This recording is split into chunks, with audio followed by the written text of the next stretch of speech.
Wis ngerti aku wis ngerti. Gimana to? Gimana? Tak jejake.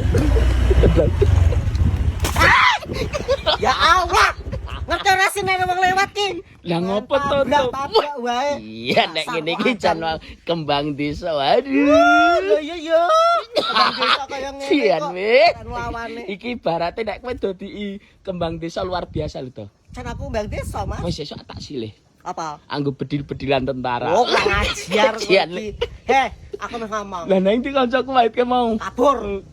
Tak Kok iki aku ora seneng ya kowe iki nek gawe video-video karo wedokan wingi kae iki.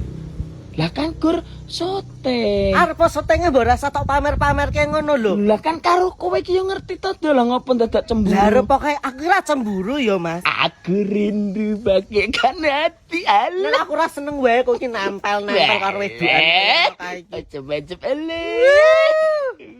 Apa aku kurang ayu? Wah, ayo mulah jan iki wis tangane kok petinju.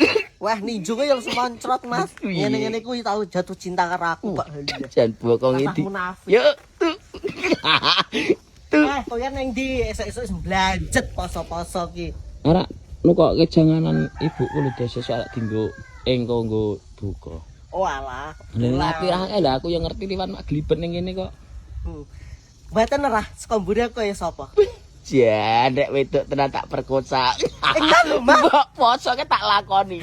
Iki yo iso lho, Mas. Gak, ora kowe iki poso-poso kae ngono gek ngono. Arep ora apa-apa to, Mas. Aku lagi ra poso iki soalé. Gak nyur to, Mas. Gah to guru. Alah pisan wae ngopo Kemang, sih? nek padake wong kaya wong ra normal tak polo malah bro. Rasakno to, Mas. Mesti kok to, Mas. Malah. Bro. Tak polo Seneng mong. apa sih?